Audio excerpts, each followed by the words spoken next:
como recién terminamos de limpiar la cocina, podemos seguir con las devoluciones. Así es. Yo he dejado fresquito ahí el delantal y toda la ropa de la semana lavándose.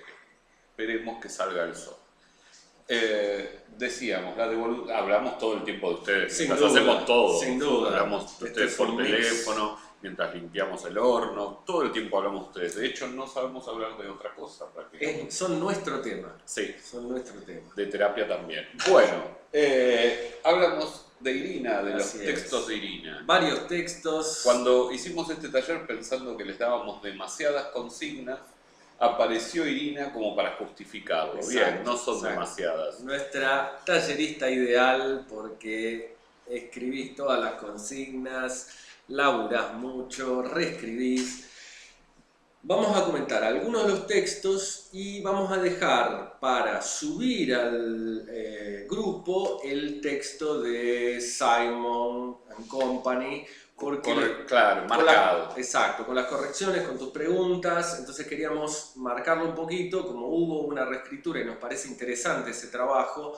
Entonces mostrar un poquito el proceso. Exactamente. Entonces vamos con los poemas primero. Je suis désolé y el otro Medias dispares. Son distintos. Je suis désolé tiene un lindo trabajo con el tono, con la rima, eso lo venís trabajando bien, ¿no?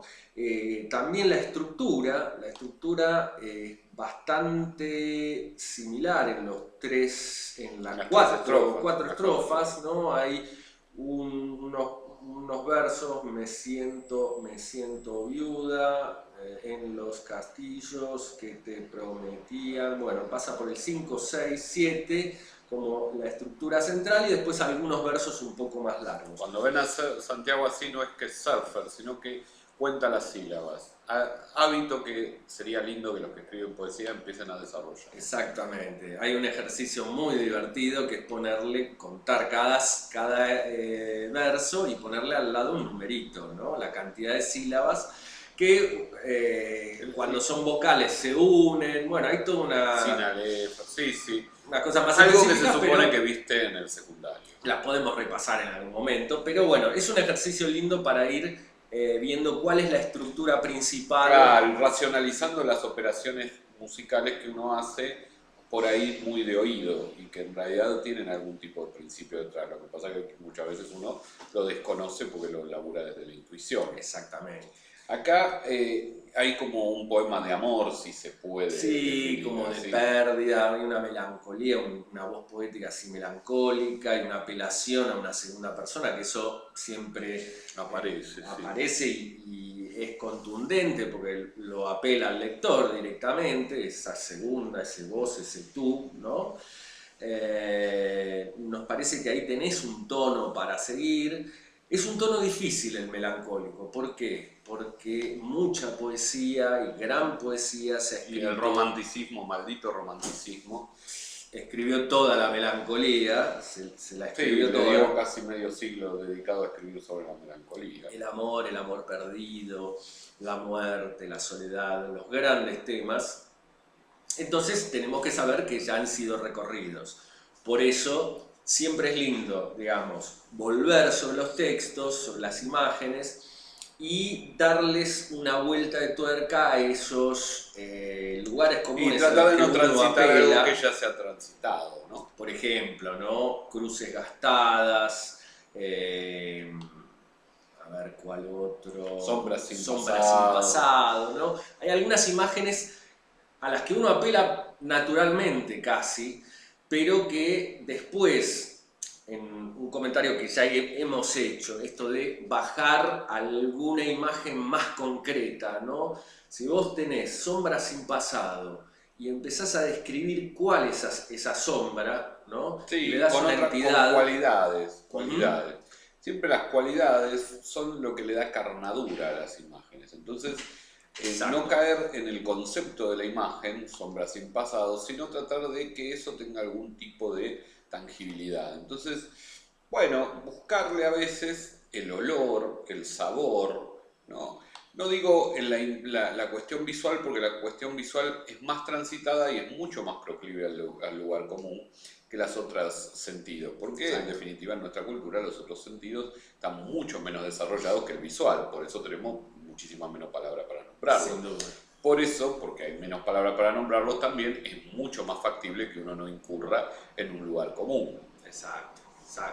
Y después medias dispares, ¿no? Que es otro tono, más bien tierno, trabajando la ternura. Termina muy bien. Muy lindo termina y atrae lo bueno Ariana, que con tus olvidos distinguidos, tus frases pegadas, alegras las vidas de los que te acompañan, ¿no? Bien de nuevo el sonido, bien el trabajo con la rima, y acá trabajás de nuevo la alternancia entre versos más largos, versos más cortos, eso le da variedad, ¿no? Y también le da como una estructura porque lo vas repitiendo en las distintas estrofas.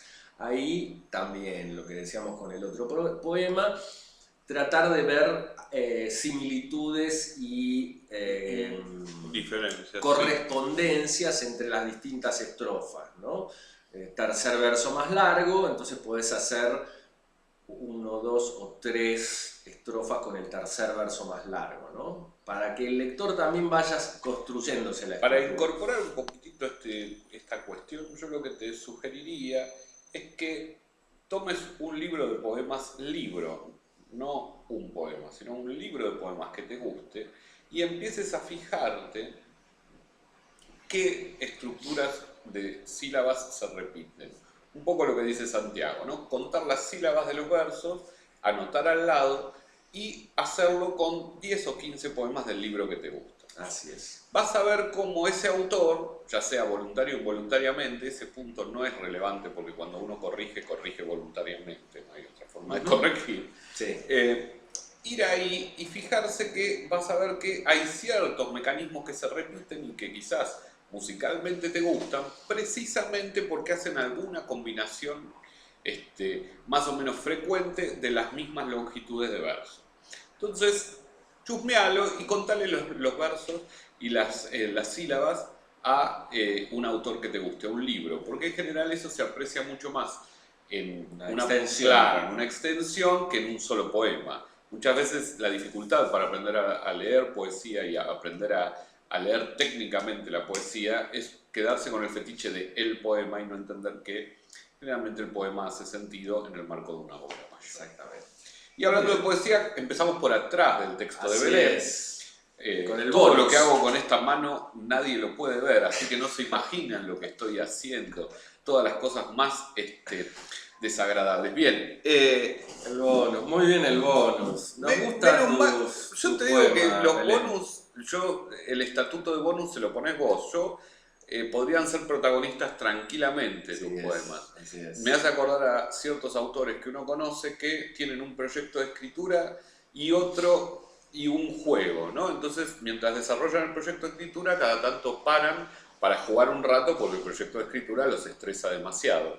Y después terminan publicando el juego porque sale mucho mejor y más fluido que el verdadero proyecto de escritura, ¿no? Bueno, a veces pasa esto. Vos tirás el bonus como quien dice, bueno, me quedó un ratito y tiro esto.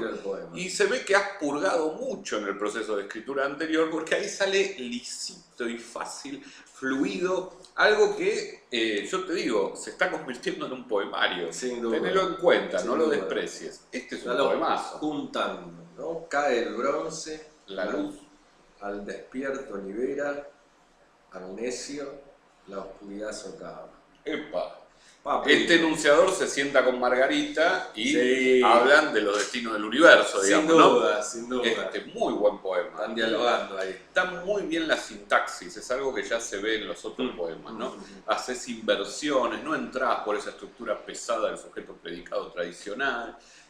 La inversión le da un aura de extrañamiento muy bueno. La verdad, hace lo que... Seguí escribiendo, sabemos que estás escribiendo una novela, Así por eso nos vas a pegar unas grandes vacaciones. Metele con la novela. Metele con la novela, pero hacedme caso, cuando termina ese momento de intensidad con la novela, hacete un poemita como esto. Poemita, bueno, vos seguís con esta, no le des bola. Vos hacelo como catarsis cuando termines de trabajar, escribo 6 líneas de poesía. Yo no sé si no tenés antes un poemario que la novela.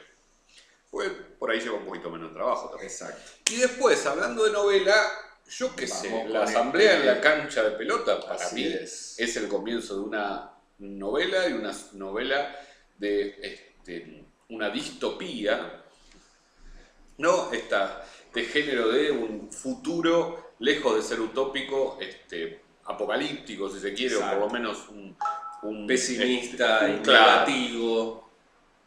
Así es.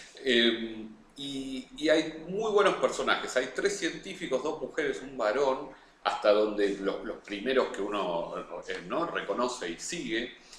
Y está muy bien construido el clima de conspiración, ¿no? Sí. Por eso decimos que hay novela, porque hay una intriga muy grande que no vas a poder resolver, supongo, tan rápido, ¿no? Exacto. Hay discusiones, hay ocultamiento, hay secreto. Y hay una situación política caldeada, ¿no? Se reclama la vida ¿no? la aparición de 32 personas, y a la vez está muy bueno el clima de conspiración sobre cómo es usado, por ejemplo, el científico varón, ¿no? Cómo está siendo utilizado y manipulado por el poder. Me parece que es una parábola muy linda sobre el futuro. Muy linda es una manera de decir, ¿no? Es decir, muy interesante. Futuro que siempre habla del presente, ¿no? Por supuesto. Como toda distopía y como hace la ciencia ficción. Efectivamente. Y lo que parece insinuarse, que es muy interesante, son como 3 puntos súper importantes, ¿no? Por un lado, la cuestión de la desaparición de estas personas, que aparentemente está vinculado con alguna clase de experimento, porque se le están sacando las córneas, digamos, o por lo menos esa es la ligación que uno hace como lector, que es el problema, vamos a decir, político y público del texto, pero a la vez están las relaciones entre los científicos, que ahí también hay una potencia para armar vínculos y relaciones de toda naturaleza, de poder, amorosa, lo que fuera, y a la vez también la vida personal de esos científicos, más allá de las relaciones que tienen con los otros científicos, ¿no? Que tienen que ver también con el vínculo afectivo que tienen con el problema para el que son convocados a resolver o a hablar más que a resolver, porque se nota que saben más de lo que le van a decir a la gente, digamos, ¿no? Todo este caldo nos hizo pensar sobre si esta es la novela de la que hablas, a la que te vas a dedicar, o si es otra que tenés en potencia. En cualquiera de los 2 casos es muy interesante, y yo le daría importancia a estas 3 líneas que señalamos así como las primeras que nos llaman la atención, porque permiten avanzar en distinta clase de acciones y engancharse uno en cualquiera de esos tres historias que están dentro de la gran historia. Y por otro lado, leer algunas cuestiones, ¿no? Santiago, vos recomendabas hace poco cuando Bioy Casares. Me tiraste, claro. Dormir al sol, gran novela corta. Con mucho humor, muy interesante. Bioy siempre trabaja el humor y trabaja el extrañamiento. Siempre está en el borde de lo fantástico y de una forma en la que trabaja el verosímil desde el realismo. Es decir, cuando uno empieza a leer la novela, se ubica en un barrio de la ciudad de Buenos Aires, en Saavedra, en un hospital, hay una internación y después se van complicando las cosas, ¿no? Entonces, tiene toda una trama que junta lo científico, lo extraño, fantástico, ¿no? Que eso se va develando a lo largo de la novela, y la intriga, como dice Mauro, que este es uno de los elementos interesantes para la intriga medio paranoica, ¿no?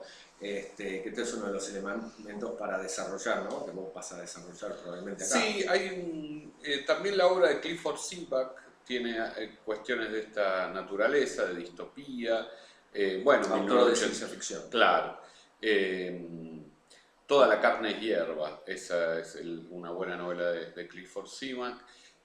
También había pensado que quizás te sería útil, 1984 y Un Mundo Feliz de Orwell y de Huxley respectivamente, son libros para tener en cuenta, y algún otro que seguramente se nos irá ocurriendo. Todavía tenemos una reunión por delante, Belén, así que te vamos a seguir disfrutando de leerte. Ya volvemos.